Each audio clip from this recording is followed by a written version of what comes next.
YouTubers to my channel of an everyday life of an Aspie. If you're new to my channel right now, I'm AspieAnswersAll, or Aspie for short, as I'm known by some people that has been visiting my channel. I welcome you with open arms, and hopefully that whatever reason you came to my channel, hopefully that you don't feel like that you're going to be judged, misunderstood and the like, because as I said before, many times before, I'm here to hopefully make this channel as user friendly as possible, and hoping that many people can respect each other's or of them aware of each other's differences, regardless, as I'm trying to reach out not just in the autistic community but further and beyond, hopefully with some of the topics that I'm sharing that's close to my heart right now. And all for the do, guys, basically, also just to heads up, basically at this point of time, even though I've had a few bits and pieces that I've been researching based on one of my playlistings, which is basically of the Asperger's syndrome and autism help central playlist. Some of that will come to light a bit more, as well as hopefully a bit more on ADHD and dyslexia, and especially dyslexia, because many people have been asking for more topics on dyslexia and whatnot. So I just humbly apologise in advance that it's taking a while for some of these topics that's coming into rotation as of hopefully in the next few days. So be on the lookout for that if you're looking for those type resources or what have you. Just feel free that some of these videos that I have been sharing right now, regardless what they may be, hopefully you can kindly share them with your family, friends, co-workers, whoever, just to hopefully support them if you can't be able to, you know, do the ways of just reaching out to them in a way of talking to them and whatnot.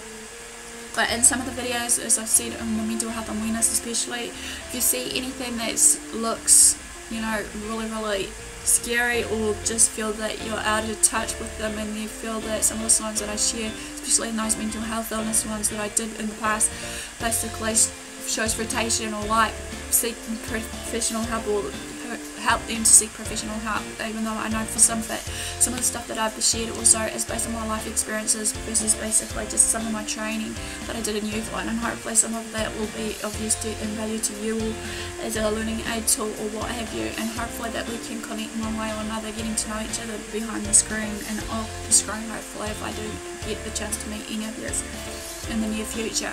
So don't further ado, guys, before I was talking about the how to respect your partner, just as a key reminder, because as we know that many people tend to think that, you know, when it comes to relationships, as I said in one of the videos, that they tend to act like they're single when they're in a relationship, and they tend to forget that it's not all about us anymore, it's about we, like we remove the I and put the we in front, you know, it's all about working as a team and respecting each other's boundaries, being able to, you know what the other person wants and whatnot, and how you go about approaching these everyday, you know, discussions that we may go through in life. So on for the do, guys, basically, also this is going to be the second part of the how to respect your partner, but this one's like what not to do when respecting your partner, because just as a key reminder, because as I said before, some of these things need to be brought back into rotation, because as I've said, many of the relationships fail for a lot of given damn reasons, and you tend to question to why that's happening and whatnot.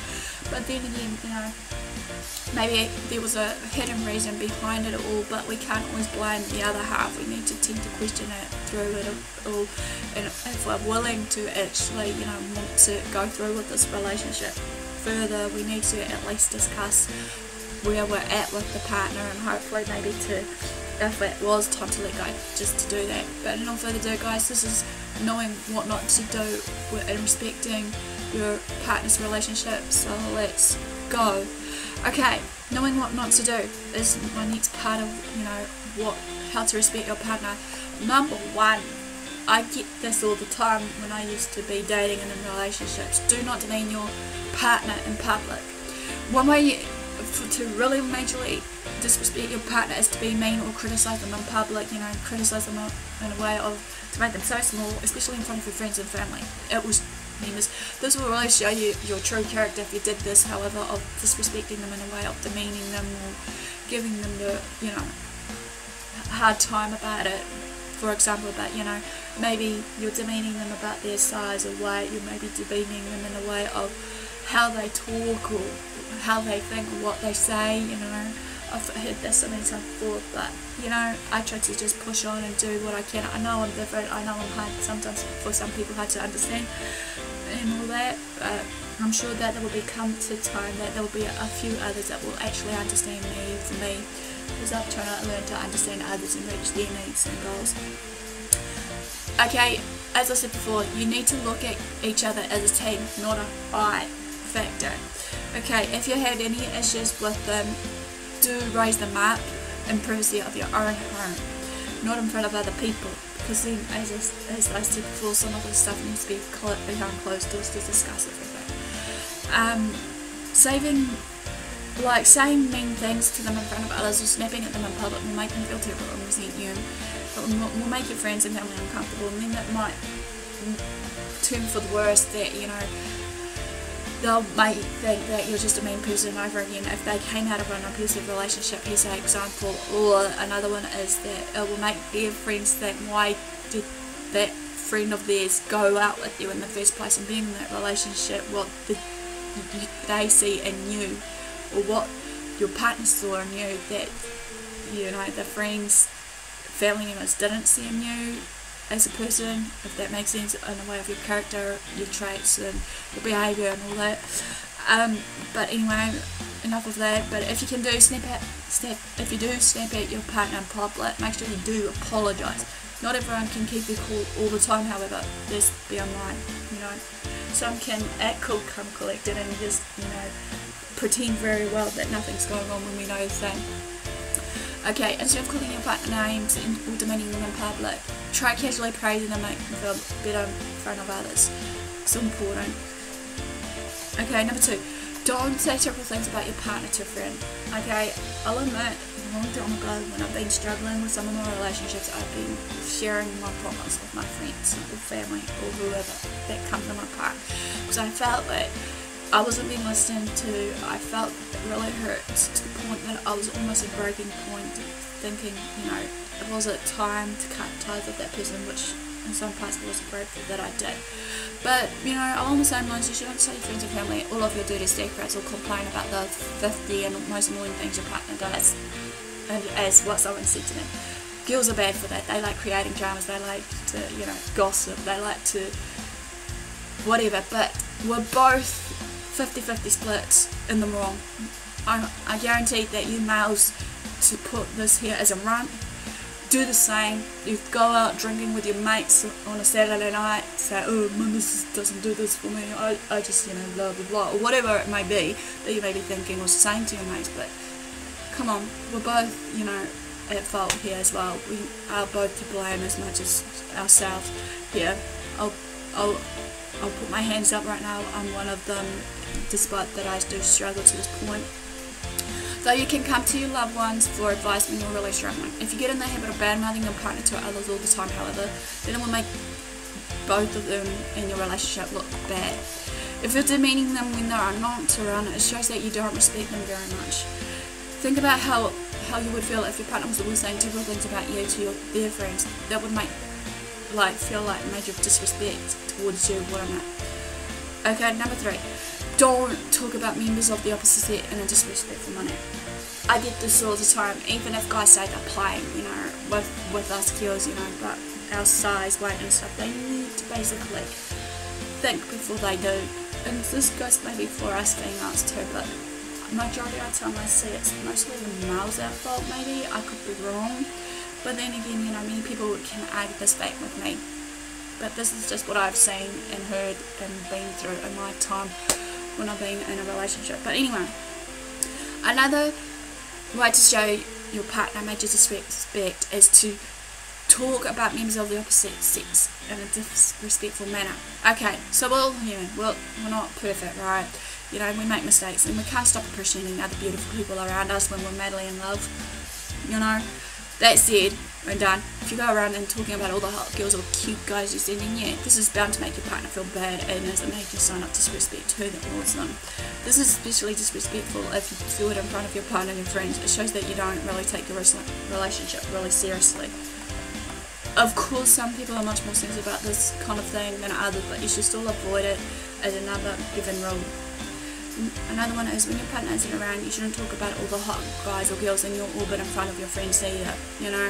Okay, so you don't have to completely ignore the fact that there are other attractive people on the planet, but if you keep talking about it, then your friends will think you don't really respect your partner. Number 4, don't until your feelings reach to boiling point. If you really respect your partner, then you shouldn't let your feelings fester until all you can do is start yelling at them.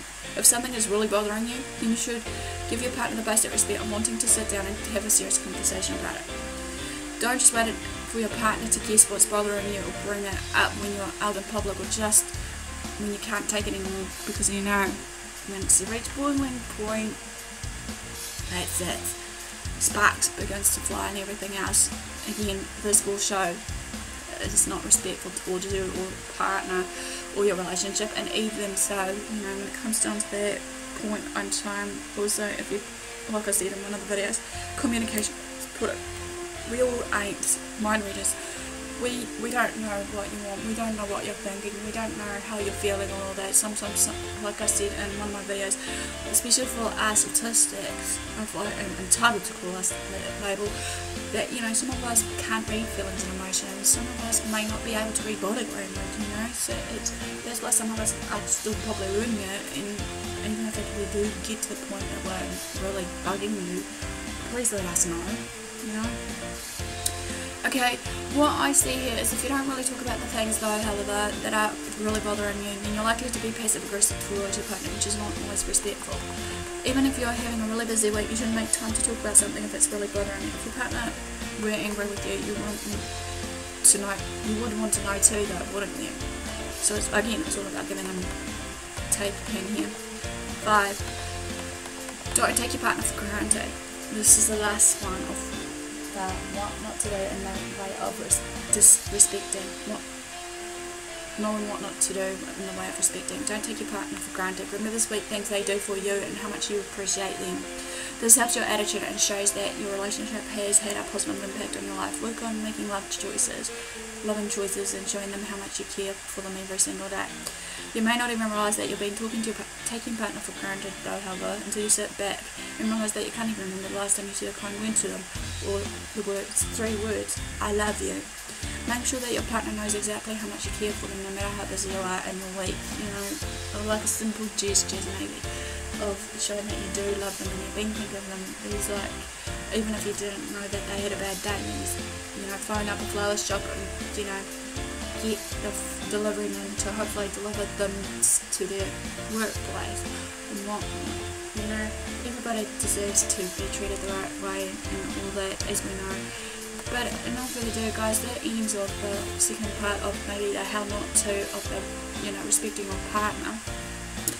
So enough further ado, give me the comments below if I missed any, you know, feel free to comment below about how I'm going or what have you. Private message me on Facebook, AspieAnswersAll, or even direct message me on YouTube. Feel free to also basically, you know, follow me on Twitter and Facebook, AspieAnswersAll. Feel free to also subscribe to my channel if you haven't done so. Feel free to share these videos along to family and friends, you know, if you feel that it's in your heart to do so. So enough further ado, guys, thanks for the support, thanks for watching, do what you love what you do.